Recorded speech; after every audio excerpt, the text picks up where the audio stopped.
2008년 1월 부산 해운대구의 한 빌라에서 생후 14개월 된 남매가 흔적도 없이 사라졌습니다. 언니, 애들 어디 갔어요? 방금까지 여기 있었는데. 동생 최서아의 다급한 목소리가 좁은 빌라 복도에 울려 퍼졌어요. 하지만 언니 최지은은 거실 소파에 멍하니 앉아 있을 뿐이었습니다. 그날 오후 2시 최서아가 잠깐 편의점에 다녀온 사이 요람에 있던 쌍둥이 남매 은우와 은서가 감쪽같이 증발했습니다.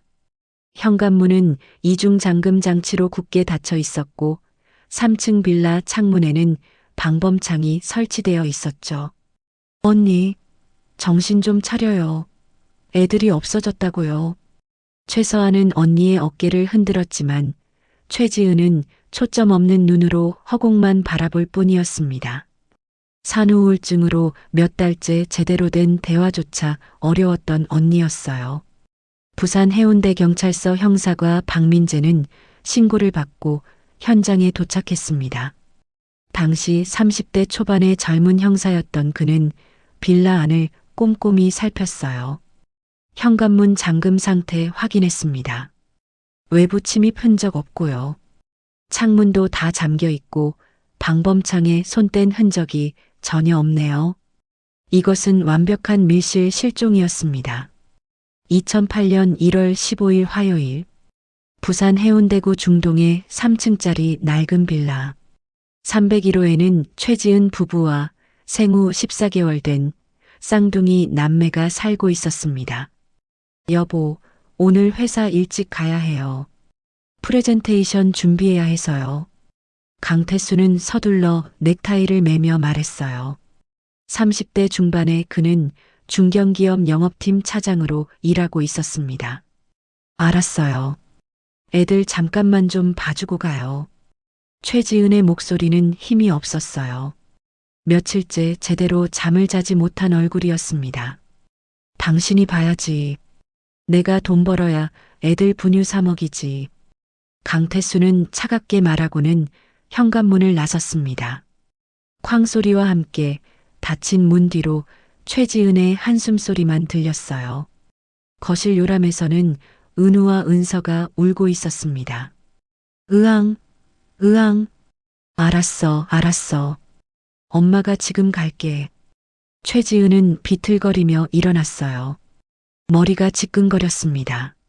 산후우울증 약을 먹고 있었지만 증상은 나아지지 않았어요. 오전 10시쯤 현관 초인종이 울렸습니다. 언니, 나야 서아.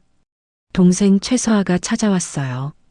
27살인 그녀는 근처 카페에서 일하고 있었습니다. 언니, 얼굴이 왜 그래? 또 안 잤어? 응. 애들이 밤새 울어서. 좀 쉬어. 내가 애들 볼게. 언니는 방에 가서 자. 최서아는 언니를 안방으로 데려갔어요. 최지은은 침대에 쓰러지듯 누웠습니다. 고마워, 서아야. 1시간이라도 자. 내가 애들 재울게. 최서아는 거실로 나와 아이들을 돌보기 시작했어요. 은우와 은서에게 분유를 먹이고 기저귀를 갈아주고 장난감을 흔들어 주었습니다. 오후 1시쯤 최서아의 휴대폰이 울렸어요. 네, 사장님. 네, 지금요? 알겠습니다. 바로 갈게요. 카페에 급한 일이 생겼다고 했습니다. 아르바이트생이 갑자기 안 나와서 당장 와달라는 거였어요. 언니. 최서아가 안방 문을 열었지만 최지은은 깊은 잠에 빠져 있었습니다. 조금만. 15분이면 다녀올 수 있어. 애들 자고 있으니까 괜찮겠지.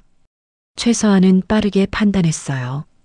카페까지 뛰어가면 10분, 상황 정리하고 돌아오면 15분이면 충분했습니다. 은우야, 은서야, 이모 잠깐만 다녀올게. 조용히 있어야 해. 아이들은 요람에서 곤히 자고 있었어요. 최서아는 현관문을 조용히 닫고 계단을 내려갔습니다. 그것이 최후의 실수였습니다. 오후 1시 10분. 현관문이 조용히 열렸습니다. 강태수가 돌아온 거예요. 회의가 취소됐네. 그는 거실로 들어서며 넥타이를 풀었어요. 그리고 요람을 보았습니다. 쌍둥이 남매가 잠들어 있었어요. 강태수의 얼굴이 굳어졌습니다. 그는 천천히 아이들에게 다가갔어요. 이것들 때문에. 그의 목소리는 낮고 서늘했습니다. 내 인생이 이 모양이 됐어. 강태수는 3개월 전까지만 해도 잘 나가는 영업사원이었어요. 하지만 쌍둥이가 태어난 후 모든 게 달라졌습니다. 밤마다 우는 아이들 때문에 잠을 못 자고 회사에 지각하고 실수가 잦아졌어요. 상사에게 찍혀서 승진해서 밀렸고 중요한 프로젝트에서도 배제됐습니다. 이것들만 없었어도. 강태수는 요람을 내려다봤어요. 은우의 작은 입이 움직이고 있었습니다. 그때 무언가가 그의 머릿속에서 끊어졌습니다. 그는 거실을 둘러봤어요. 3개월 전에 들여놓은 대형 냉장고가 눈에 들어왔습니다. 550리터짜리 양문형 냉장고. 겉으로는 평범해 보이는 제품이었어요. 하지만 강태수만이 아는 비밀이 있었습니다. 그는 몇 달 전 인터넷 불법 사이트를 통해 이 냉장고를 특수 개조했거든요. 밀수품을 숨기기 위한 비밀 공간을 만든 것이었습니다. 겉은 일반 냉장고였지만 냉장실 뒤쪽에는 냉각 시스템과 분리된 숨겨진 공간이 있었어요. 강태수는 냉장고 문을 열었습니다. 냉장실에는 김치통, 반찬통, 음료수병이 평범하게 들어차 있었습니다. 그는 반찬통 몇 개를 꺼냈어요. 그리고 안쪽 벽면의 특정 부분을 손가락으로 눌렀습니다. 철컥. 냉장고 안쪽 벽면 패널이 살짝 열렸어요. 가로 60cm, 세로 80cm, 깊이 40cm의 비밀 공간이 드러났습니다. 원래는 귀금속이나 밀수품을 숨기려던 공간이었어요. 냉장고 냉각 시스템과는 완전히 분리된 단열 공간이었습니다. 강태수는 요람으로 돌아갔습니다.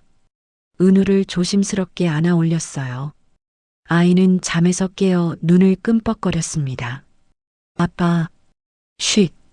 강태수는 은우를 비밀 공간에 넣었어요. 좁은 공간이었지만 14개월 된 아기 둘은 들어갈 수 있었습니다. 그리고 은서도 안아 올렸습니다. 응애. 은서가 작게 울음을 터뜨리려 할 때 강태수는 재빨리 아이의 입을 막았어요. 두 아이를 비밀 공간에 나란히 넣고 패널을 닫았습니다. 철컥 소리와 함께 완벽한 밀실이 만들어졌어요.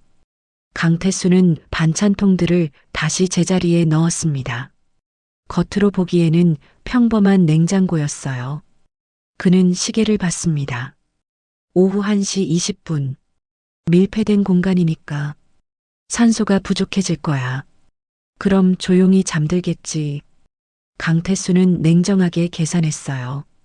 비밀 공간은 완전히 밀폐되어 있었고 환기구도 없었습니다. 그는 소파에 앉아 스마트폰을 꺼냈어요. 마치 아무 일도 없었다는 듯이 뉴스를 보기 시작했습니다. 오후 1시 40분. 현관문이 급하게 열렸어요. 언니, 다녀왔어. 최서아가 숨을 헐떡이며 들어왔습니다. 엥? 형부가 왜? 회의가 취소됐어. 그냥 들렀지. 아, 네. 애들은 잘 자고 있었어요? 최서아가 요람을 보더니 얼굴이 하얗게 질렸어요. 언니, 애들이 없어. 뭐? 안방에서 최지은이 뛰어나왔습니다. 은우야, 은서야. 최지은은 빌라 안을 미친 듯이 뒤지기 시작했어요. 화장실, 베란다, 다용도실. 애들아, 대답해. 하지만 아이들의 모습은 어디에도 없었습니다. 강태수는 소파에서 일어나 당황한 표정을 지었어요. 내가 온 지 10분밖에 안 됐는데. 어떻게 된 거야? 형부, 정말 아무것도 못 봤어요? 응. 나도 방금 왔어. 애들이 요람에 없길래 이상하다고 생각했는데. 최서아가 일일이에 전화를 걸었습니다. 여보세요. 아이가 실종됐어요. 부산 해운대구 중동 우성빌라 301호요. 오후 3시 해운대 경찰서 형사들이 현장에 도착했습니다. 저희가 잠깐 자리를 비운 사이에 애들이 사라졌어요. 최서아가 울먹이며 설명했어요. 박민재 형사는 꼼꼼히 현장을 살폈습니다. 당시 30대 초반의 젊은 형사였던 그는 이런 밀실 사건을 처음 맡았어요. 현관문은 잠겨 있었나요? 네. 제가 나갈 때 확실히 잠갔어요. 창문은요? 다 잠겨 있어요. 방범창도 있고요. 박민재는 베란다 창문을 확인했어요. 3층 높이의 쇠창살 방범창이 견고하게 설치되어 있었습니다. 외부 침입 흔적 전혀 없습니다. 동료 형사 이준혁이 말했습니다. 그럼 내부 범행 가능성을 염두에 둬야겠네요. 박민재는 거실을 둘러봤어요. 요람, 소파, TV, 식탁, 그리고 대형 냉장고와 김치 냉장고, 집안 구석구석 다 확인해야 합니다. 천장, 벽장, 싱크대 밑까지요. 형사들이 빌라를 샅샅이 뒤지기 시작했어요. 화장실 확인 완료. 없습니다. 베란다도 없어요. 창문 다 잠겨 있고요. 다용도실, 신발장 안도 확인했습니다. 이준혁이 냉장고 문을 열었어요. 냉장고 안도 봐야죠. 안에는 김치통, 반찬통, 우유팩, 계란판이 평범하게 들어차 있었습니다. 냉장고 안 확인 완료. 음식만 있어요. 냉동실은요? 냉동실도 봤습니다. 냉동식품이랑 얼음만 있어요. 강태수는 소파에 앉아 조용히 지켜보고 있었어요. 표정에는 걱정과 불안이 역력했습니다. 박민재는 강태수에게 물었습니다. 집에 도착했을 때 정확히 몇 시였나요? 1시 15분쯤이요. 그때 이미 아이들이 없었다고요? 네. 요람이 비어 있었어요. 그런데 바로 신고하지 않으셨어요? 처제가 애들 데리고 산책 나간 줄 알았어요. 박민재는 고개를 갸웃했습니다. 14개월 된 쌍둥이를 혼자 데리고 산책을요? 한겨울에요? 아, 그게. 평소에도 처제가 가끔 애들 데리고 나갔거든요. 최서아가 끼어들었어요. 아니에요. 저 혼자 쌍둥이 데리고 밖에 나간 적 없어요. 그래. 제가 잘못 본 모양이네요. 강태수의 진술에 미묘한 어긋남이 있었지만 박민재는 일단 넘어갔습니다. 김치 냉장고도 확인했나요? 네, 김치만 들어있어요. 세탁기 안도요? 확인했습니다. 없어요. 박민재는 현장을 다시 한번 둘러봤어요. 뭔가 놓친 게 있을 것 같았지만 뭔지 알 수 없었습니다. 일단 지문 채취하고 주변 CCTV부터 확인합시다. 그날 밤 경찰서 조사실, 강태수가 가장 먼저 조사를 받았습니다. 오늘 하루 일과를 자세히 말씀해 주세요. 아침 8시에 출근했어요. 회사는 서면에 있습니다. 그리고요? 오전 내내 회의 준비했고 점심은 12시에 회사 식당에서 먹었어요. 동료들이 증명할 수 있나요? 네, 당연하죠. 그럼 1시에 왜 집에 왔나요? 오후 2시 회의가 갑자기 취소됐어요. 그래서 집에 들렀죠. 박민재는 강태수의 눈을 똑바로 쳐다봤어요. 회의가 취소된 시각이 정확히 언제죠? 12시 50분쯤이요. 그럼 바로 집으로 온 건가요? 네. 회사에서 집까지 차로 20분 거리거든요. 중간에 들른 곳은요? 없어요. 바로 왔어요. 박민재는 메모를 했어요. 나중에 확인해야 할 사항이었습니다. 아내분과 관계는 어떠세요? 최근 들어 좀 안 좋았어요. 왜죠? 아내가 산후 우울증이 심해서요. 대화도 잘 안 되고 다툼이 있었나요? 가끔 아이들 때문에 의견 충돌이 있었죠. 박민재는 더 파고들었어요. 혹시 아이들이 부담스러웠나요? 강태수의 얼굴이 굳었습니다. 무슨 말씀이세요? 쌍둥이 육아가 힘들지 않았냐는 거예요. 힘들긴 했지만 제 자식인데요. 당연히 키워야죠. 회사 생활에 지장은 없었나요? 있었죠. 밤에 애들이 울어서 잠을 못 자니까 회사에서 실수도 늘고 승진에도 영향이 있었나요? 강태수는 잠시 말을 멈췄어요. 네. 작년에 승진 탈락했어요. 박민재는 이 부분을 중요하게 표시했습니다. 이어서 최지은이 조사실로 들어왔어요. 그녀는 눈이 퉁퉁 부은 채 거의 넋이 나간 상태였습니다. 최지은 씨, 오늘 오후에 무엇을 하고 계셨나요? 자고 있었어요. 몇 시부터요? 10시쯤. 동생이 오더니 자라고 해서. 그럼 아이들이 사라진 걸 전혀 몰랐다는 거죠? 네. 깨어보니까 없었어요. 최지은은 말을 잇지 못하고 울기 시작했어요. 애들이 내 탓이에요. 내가 제대로 못 봐서. 진정하세요. 아무도 어머니 탓이라고 안 했어요. 박민재는 부드럽게 말했지만 최지은의 상태가 심상치 않다는 걸 느꼈습니다. 산후우울증 약을 드시고 계시죠? 네. 어떤 약인가요? 항우울제요. 수면제도. 혹시 약을 과다 복용한 적은요? 최지은은 고개를 저었어요. 아니요. 처방대로만. 마지막으로 최서아가 조사를 받았습니다. 오늘 정확히 몇 시에 집을 나갔나요? 1시 5분쯤이요. 카페에서 급하게 연락이 와서. 그럼 몇 분간 자리를 비운 거죠? 30분요. 아니, 35분쯤?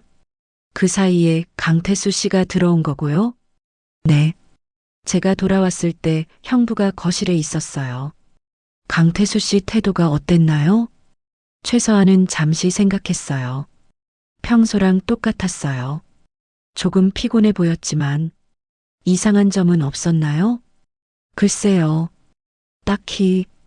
박민재는 조사를 마치고 동료들과 회의를 했습니다. 어떻게 봐요? 밀실 상황이라 외부 범행은 아닌 것 같은데요. 가족 중 누군가일 가능성이 높아요. 강태수 알리바이는요? 확인 중입니다. 회사에서 증명해 줄 거예요. 박민재는 고개를 저었어요.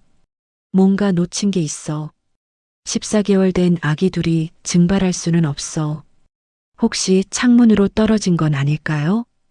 방범창이 멀쩡한데? 그리고 아래층에서 신고가 들어왔을 거야. 그럼 집 안 어딘가에. 다 뒤졌잖아. 없었어. 수사는 첫날부터 막혔습니다. 이틀 후 사건은 언론에 대서특필됐어요. 부산 빌라 쌍둥이 미스터리 실종. 밀실에서 증발한 14개월 남매. 경찰 수사 난항. 외부 침입 흔적 전혀 없어. 내부 범행 가능성. 뉴스마다 이 사건을 다뤘어요. 강태수는 방송사 인터뷰 요청에 응했습니다. 카메라 앞에 선 강태수는 눈물을 흘렸어요. 은우야, 은서야, 아빠한테 돌아와. 제발, 우리 아이들 좀 찾아주세요. 그는 무릎을 꿇고 울었어요. 시청자들도 함께 눈물을 흘렸습니다. 정말 안타깝네요. 아버지 마음이 오죽할까? 빨리 아이들을 찾았으면. 댓글창은 강태수를 향한 응원과 위로로 가득 찼어요. 누구도 그를 의심하지 않았습니다. 박민재는 뉴스를 보며 미간을 찌푸렸어요. 저 사람, 뭔가 이상해. 왜요? 아이 잃은 아버지 같은데요. 눈물이 진짜 같지가 않아. 팀장님, 설마 의심하시는 건 아니죠? 증거가 없으니까 뭐라 할 수는 없지만 박민재의 직감이 그를 불편하게 만들었습니다. 한편 최지은은 점점 더 무너져 갔어요. 애들아, 어디 갔니? 엄마한테 와. 그녀는 하루 종일 요람 앞에 앉아 빈 요람을 흔들었습니다. 자장 우리 아가. 최서아는 언니를 보며 가슴이 찢어졌어요. 언니, 밥 좀 먹어. 난 괜찮아. 이러다 언니까지 쓰러지면 어떡해. 하지만 최지은은 아무것도 먹지 않았어요. 그저 요람만 바라보고 있었습니다. 일주일이 지났지만 아이들은 발견되지 않았어요. 경찰은 주변 CCTV를 모두 확인했습니다. 빌라 주변 CCTV 14대 분석 완료했습니다. 결과는요? 이상한 차량이나 수상한 인물 없었어요. 강태수 차량 동선은요? 회사에서 집까지 직행했습니다. 중간에 들른 곳 없어요. 박민재는 한숨을 쉬었어요. 주변 목격자 진술은요? 이상한 증언이 몇 개 들어왔는데요. 어떤 거? 1층 할머니가 그날 오후 1시쯤 계단에서 이상한 소리를 들었대요. 무슨 소리? 쿵쿵거리는 소리요. 뭔가 무거운 걸 끄는 것 같았대요. 박민재의 눈빛이 날카로워졌어요. 그 시각이면 강태수가 집에 있을 때네. 네, 정확히 일치합니다. 그런데 강태수는 아무것도 안 봤다고 했잖아. 네. 그래서 이상해요. 박민재는 강태수를 다시 불러 조사했습니다. 1시쯤 집에서 무슨 소리 안 들었나요? 소리요? 무슨? 이상한 쿵쿵거리는 소리요. 강태수는 잠시 생각하더니 고개를 저었어요. 아니요. 못 들었는데요. 1층 주민이 분명히 들었다는데요. 글쎄요. 저는 소파에 앉아 있었는데 아무 소리도 안 들렸어요. 혹시 뭔가 움직인 건 아니에요? 무슨? 집 안 가구나 짐 같은 거요. 아니요. 아무것도 안 움직였어요. 강태수는 태연했습니다. 너무 태연해서 오히려 의심스러웠어요. 다른 이상한 증언도 들어왔습니다. 2층 주민이 그날 밤 냉장고 돌아가는 소리가 평소보다 컸대요. 냉장고요? 네. 윙윙거리는 소리가 심하게 났대요. 그게 왜 이상한데요? 평소에는 조용했는데 그날만 유독 시끄러웠대요. 박민재는 메모했어요. 냉장고. 다시 한번 확인해 봐야겠어. 하지만 영장 없이는 집을 다시 뒤질 수 없었습니다. 그리고 영장을 받을 만한 구체적인 증거도 없었어요. 한 달이 지났습니다. 강태수는 회사에 복귀했어요. 동료들은 그를 위로했습니다. 힘내세요, 차장님.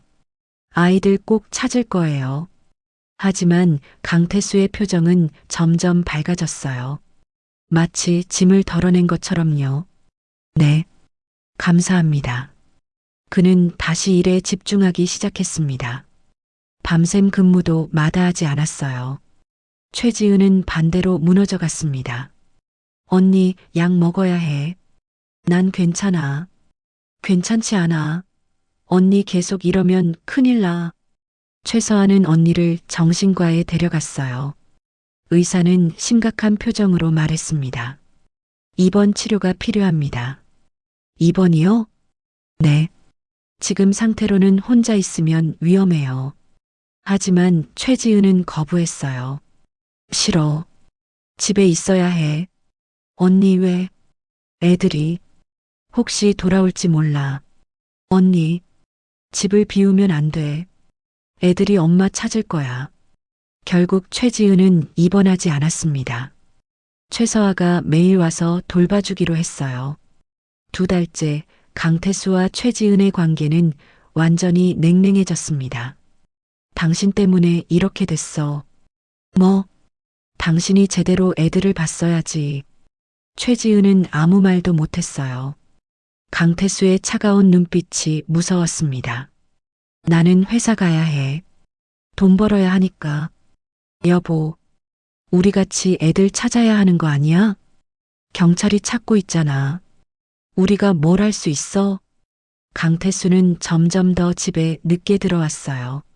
술 냄새를 풍기고 다른 여자 향수 냄새를 묻혀서요. 최서아는 형부가 이상하다고 느꼈습니다. 언니, 형부가 너무 이상해. 응, 애 일은 아빠 같지가 않아.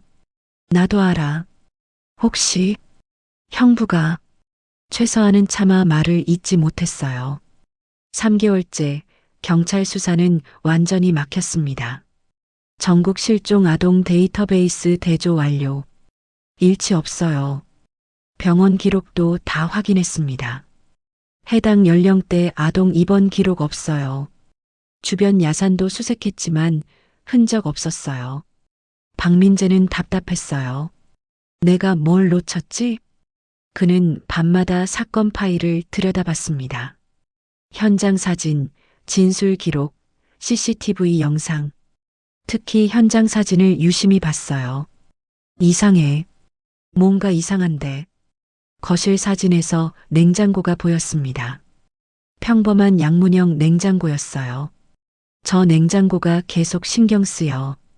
하지만 구체적인 근거가 없었습니다. 그냥 형사의 직감일 뿐이었어요. 박민재는 냉장고 제조사에 문의했습니다. 그 모델 제품 판매 기록 좀 주실 수 있나요? 죄송하지만 개인정보라서 수사상 필요합니다. 그럼 공문을 보내주세요. 공문을 보내고 일주일을 기다렸어요. 하지만 돌아온 답은 실망스러웠습니다. 해당 모델은 일반 판매 제품입니다. 특이사항 없어요. 특수 제작 같은 건요? 그런 기록은 없습니다. 박민재는 벽에 부딪혔어요. 내가 너무 집착하는 건가? 6개월이 지났습니다. 수사팀은 점차 축소됐어요. 다른 사건들이 밀려들어왔고 미제 사건에 매달릴 여유가 없었습니다. 팀장님, 이 사건 미제로 넘겨야 할 것 같습니다. 아직 포기하긴 일러. 하지만 단서가 하나도 없잖아요. 뭔가 있어. 내가 놓친 게 분명히 있어. 박민재는 끝까지 포기하지 않으려 했지만 현실은 냉정했습니다. 결국 사건은 미해결 상태로 검찰에 송치됐어요. 공소시효 15년이 시작됐습니다. 2010년 강태수는 이혼을 요구했어요. 더 이상 못 참겠어. 여보, 당신 보면 그날 생각나. 지긋지긋해. 최지은은 눈물만 흘렸어요. 거부할 힘도 없었습니다. 위자료는 안 줘도 돼. 그냥 갈라서자. 애들 찾으면 애들은 안 나타날 거야. 이미 죽었을 거라고. 강태수의 차갑고 단호한 말에 최지은은 고개를 떨궜어요. 이혼 서류에 도장을 찍었습니다. 강태수는 빌라를 나갔어요. 그리고 다시는 돌아오지 않았습니다. 최지은과 최서아는 그 빌라에 남았어요. 언니, 이사 가자. 여기 있으면 너무 힘들잖아. 안 돼. 왜? 애들이 혹시 돌아올지 몰라. 언니, 여기서 기다려야 해. 최지은은 빌라를 떠날 수 없었습니다. 그곳은 은우와 은서의 마지막 장소였으니까요. 시간이 흐르면서 최지은은 점점 이상해졌어요. 집안은 쓰레기로 가득 찼습니다. 청소도 하지 않고 물건도 버리지 않았어요. 언니, 이거 좀 버리자. 안 돼. 애들 거야. 낡은 장난감인데. 은우가 좋아하던 거야. 절대 못 버려. 최서아는 언니를 설득할 수 없었어요. 특히 냉장고는 절대 건드리지 못하게 했습니다. 언니, 냉장고 고장 났어. 새 걸로 바꿔야 해. 안 돼. 절대 안 돼. 왜? 냉장고가 뭐가 중요해? 그냥 안 돼. 건드리면 안 돼. 최지은의 집착은 이해할 수 없었어요. 냉장고는 그저 가전제품일 뿐인데 왜 그렇게 매달리는지 최서아는 몰랐습니다. 최지은이 어느 날 냉장고 안에서 비밀을 발견했다는 거리요. 2015년 사건은 사람들 기억에서 거의 사라졌어요. 가끔 미제 사건 특집 프로그램에 나올 뿐이었습니다. 2008년 부산 빌라 쌍둥이 실종 사건 여전히 미스터리로 남아 대부분 사람들은 관심이 없었어요. 새로운 사건들이 계속 터져 나왔으니까요. 강태수는 서울로 올라가 재혼했습니다. 새 아내와 새 아이까지 낳았어요. 여보, 과거는 잊어요. 응, 고마워. 그는 마치 아무 일도 없었다는 듯 살았어요. 회사에서도 승진하고 행복한 가정을 꾸렸습니다. 박민재는 해운대경찰서 강력팀장이 됐어요. 강력팀장이 되었어도 여전히 그 사건을 잊지 못했습니다. 팀장님, 또 그 사건 파일 보세요? 응, 뭔가 놓친 게 있어. 15년도 더 됐는데 이제 놓아드려야죠. 공소시효도 얼마 안 남았는데. 박민재는 가끔 301호 빌라를 찾아갔어요. 여전히 최지은이 살고 있었습니다. 최지은 씨, 저예요. 박민재 형사. 문은 열리지 않았어요. 대신 안에서 중얼거리는 소리만 들렸습니다. 가요. 아무도 안 만나요. 잠깐만이라도 얘기 좀. 안 돼요. 가세요. 박민재는 발길을 돌렸습니다. 최지은의 상태가 많이 안 좋다는 걸 느꼈어요. 최지은은 사실 알고 있었습니다. 2008년 2월 사건이 일어난 지 한 달 후였어요. 그날 밤 최지은은 이상한 냄새를 맡았습니다. 뭐지? 이 냄새. 냉장고 쪽에서 나는 것 같았어요. 부패한 음식 냄새 같기도 하고. 최지은은 냉장고 문을 열었어요. 반찬통들을 하나씩 확인했습니다. 상한 반찬은 없는데, 그런데 이상했어요. 냉장고 안쪽이 뭔가 좁은 것 같았습니다. 보통 냉장고보다 안이 얕은 것 같은데, 최지은은 반찬통을 모두 꺼냈어요. 그리고 안쪽 벽면을 만져봤습니다. 손가락이 닿자 철컥. 벽면의 한 부분이 살짝 열렸어요. 뭐야 이게? 최지은은 떨리는 손으로 패널을 밀었습니다. 비밀 공간이 드러났어요. 그리고 그 안에는 으악. 최지은의 비명이 빌라를 뒤흔들었습니다. 작은 유골 2구. 은우와 은서였어요. 최지은은 바닥에 주저앉았어요. 숨이 막혔습니다. 애들아. 내 아가들아. 그녀는 아이들을 꺼내려 했어요. 하지만 손이 떨려서 움직일 수가 없었습니다. 경찰에 신고해야 해. 하지만 최지은의 머릿속에 강태수의 목소리가 들렸어요. 당신이 제대로 못 봐서 이렇게 된 거야. 당신도 공범이야. 알겠어? 내가 죄인이야. 최지은은 패널을 다시 닫았습니다. 그리고 반찬통을 도로 넣었어요. 미안해. 은우야, 은서야. 엄마가 겁쟁이야.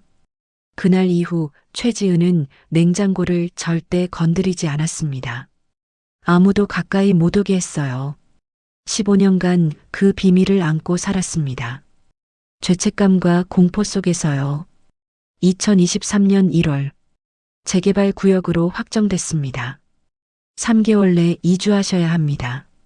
구청 직원이 통보했어요. 안 돼요. 여기서 못 나가요. 최지은이 울부짖었습니다. 어머니, 법적으로 강제 철거됩니다. 이주 준비하세요. 애들이 여기 있어요. 네. 구청 직원은 이해할 수 없다는 표정을 지었어요. 최서아가 언니를 진정시켰습니다. 언니, 이사 가야 해. 싫어. 난 여기 안 떠나. 어쩔 수 없어. 강제로라도 나가야 한다고.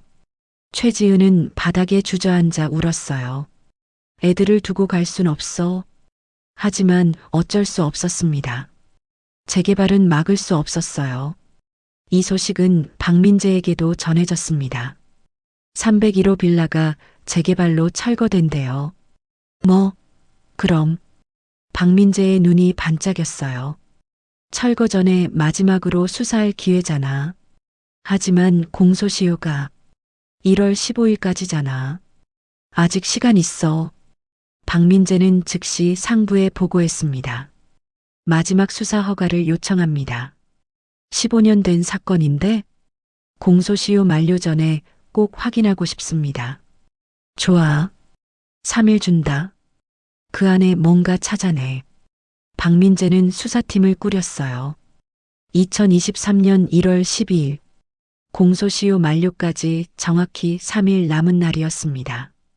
박민재는 수사팀을 이끌고 301호에 들어갔어요. 전부 다시 확인합니다. 벽, 바닥, 천장까지. 형사들은 빌라 구석구석을 수색했어요. 집안은 쓰레기로 가득했습니다. 15년간 청소하지 않은 흔적이 역력했어요. 팀장님, 욕실 타일 밑에서 혈흔 반응 나왔습니다. 뭐? 박민재가 달려갔어요. 감식팀이 루미놀 시약을 뿌리자 푸른 형광빛이 나타났습니다. 이건 혈흔이에요. DNA 검사 급히 의뢰해요. 박민재는 거실로 돌아왔어요. 그리고 15년 전 그 냉장고가 여전히 그 자리에 있는 걸 봤습니다. 저 냉장고. 박민재는 다가갔어요. 낡고 오래된 양문형 냉장고였습니다. 이 냉장고 15년째 그대로네. 보통 냉장고 수명이 10년인데 신기하네요. 박민재는 냉장고 문을 열었어요. 안에는 상한 반찬들과 곰팡이 핀 김치통이 들어 있었습니다. 냉장고 안 확인했나요? 네, 음식만 있어요. 박민재는 반찬통들을 꺼내기 시작했어요. 잠깐, 이거 냉장고 안쪽 깊이가 이상했습니다. 밖에서 보는 것보다 안이 얕은데? 정말이네요. 박민재는 안쪽 벽면을 두드렸어요. 통통. 속이 빈 소리가 났습니다. 여기 뭔가 있어. 전문가 불러요. 냉장고 전문가가 왔습니다. 이 냉장고 일반 제품이 아닌데요? 뭐가 다른데요? 뒤쪽에 숨겨진 공간이 있는 것 같아요. 박민재의 심장이 뛰기 시작했습니다. 열 수 있어요? 해보겠습니다. 전문가가 벽면을 살폈어요. 그리고 특정 부분을 눌렀습니다. 철컥. 패널이 열렸어요. 그리고 세상에 비밀 공간 안에 작은 유골 두구가 웅크린 채 있었습니다.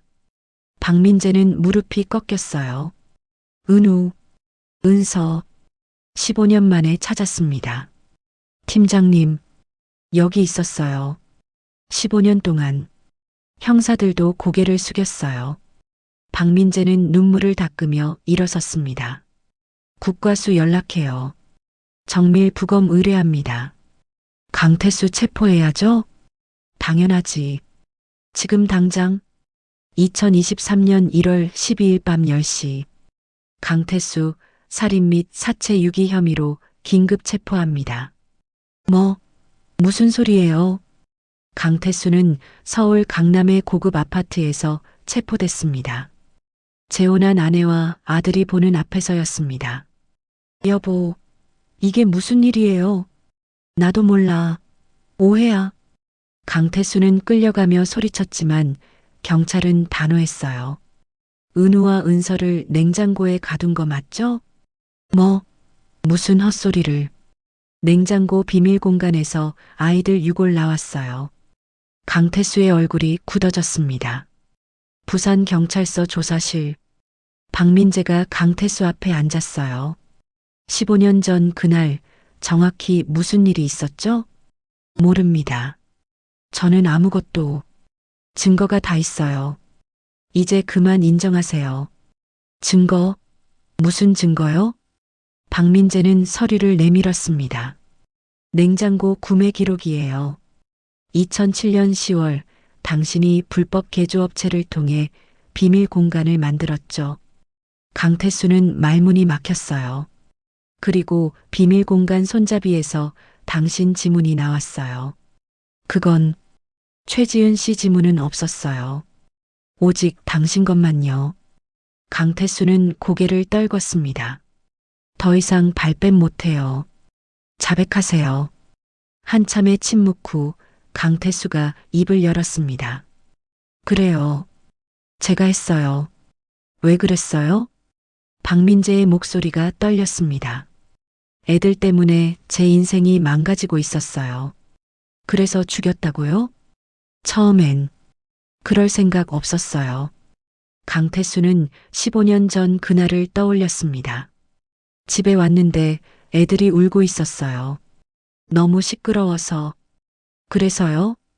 그냥 조용히 좀 있으라고 냉장고에 넣은 거예요. 밀폐된 공간에 넣으면 어떻게 되는지 알았잖아요. 강태수는 대답하지 않았어요. 15분이면 충분하다고 생각했죠? 산소가 떨어지면 조용히 잠든다고 생각했죠? 박민재는 책상을 쳤습니다. 14개월짜리 아기들이에요. 당신 자식들. 알아요. 알아요. 하지만 뭐요? 돌이킬 수 없었어요. 이미 늦었어요. 강태수는 울먹였지만 그 눈물은 진심이 아니었어요. 국과수 부검 결과가 나왔습니다. 사인은 질식사입니다. 시간은요? 사망 추정 시각은 2008년 1월 15일 오후 1시에서 2시 사이입니다. 그 시각이면 강태수가 집에 있을 때예요. 확실해요? 네. 밀폐된 공간에서 산소 부족으로 서서히 질식사했습니다. 박민재는 주먹을 불끈 쥐었어요. 병원에 입원한 최지은도 진술했습니다. 언제부터 알고 있었어요? 한 달 후에. 어떻게 알았죠?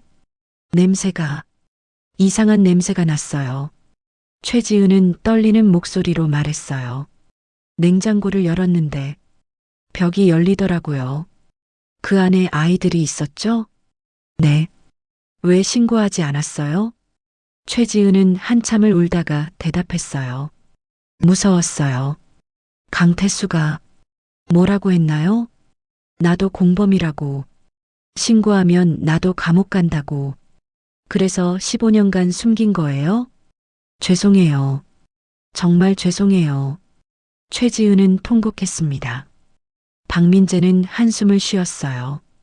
이해는 되지만 용서할 수는 없었습니다. 2023년 7월 부산지방법원 대법정. 피고인 강태수는 친부로서의 의무를 저버리고 생후 14개월 된 자녀들을 냉장고 비밀 공간에 가두어 질식사시켰습니다. 검사의 목소리가 법정에 울려 퍼졌습니다. 사전에 비밀 공간을 준비한 점으로 볼 때 계획적 범행입니다. 자신의 성공과 명예를 위해 자식을 희생시킨 이 범죄는 강태수는 피고인석에 앉아 고개를 숙이고 있었어요. 변호인이 변론했습니다. 피고인은 당시 극심한 스트레스 상황이었습니다. 육아 스트레스와 승진 압박으로. 하지만 증거는 명백했어요. 냉장고를 아이들이 태어나기 전에 미리 개조했습니다. 이것은 우발적 범행이 아닙니다. 재판부는 엄중한 표정으로 판결을 내렸습니다. 피고인 강태수를 무기징역에 처한다. 탕. 피고인 최지은에게는 징역 5년을 선고한다. 탕. 판결봉 소리와 함께 15년간의 긴 싸움이 끝났습니다. 2024년 봄, 부산 해운대 중동의 그 빌라는 완전히 철거됐어요. 박민재는 가끔 그 자리를 지나치며 생각했습니다. 만약 15년 전에 냉장고를 더 꼼꼼히 확인했다면. 하지만 후회해도 소용없었어요. 은우와 은서의 묘소는 양지바른 추모공원에 마련됐습니다. 2006년 11월 2008년 1월 천사가 된 은우와 은서. 이제 따뜻한 곳에서 편히 쉬길. 박민재는 묘소를 찾았어요. 애들아, 형사 아저씨가 늦어서 미안해. 이제는 편히 쉬어. 무덤 앞에는 시민들이 가져다 놓은 꽃과 인형들이 가득했습니다. 최서아는 작은 카페를 열었어요. 은우와 은서의 집이라는 이름으로요. 어서 오세요. 카페 한쪽 벽에는 은우와 은서의 사진이 걸려 있었습니다. 최서아는 매달 수익금의 일부를 아동보호센터에 기부했어요. 애들아, 이모가 너희 목까지 열심히 살게. 이 사건은 사회에 큰 변화를 가져왔습니다. 아동 실종 시 가전제품 내부까지 의무 확인, 밀실 범죄 수사 매뉴얼 개정, 특수 제작 냉장고 신고 의무화. 많은 것들이 달라졌어요. 박민재는 은우와 은서의 묘소를 다시 찾았습니다. 너희들 덕분에 많은 게 바뀌었어. 이제 다른 아이들은 너희처럼 당하지 않을 거야. 하늘에서는 따뜻한 햇살이 내려오고 있었어요. 마치 은우와 은서가 미소 짓는 것 같았습니다. 진실은 아무리 깊이 숨겨도 언젠가는 드러난다는 것. 정의는 늦더라도 반드시 온다는 것. 그리고 가장 안전해야 할 집이 때로는 가장 위험한 곳이 될 수 있다는 것. 우리는 주변을 더 살피고 작은 신호에도 귀 기울여야 합니다. 은우와 은서의 이야기가 헛되지 않도록.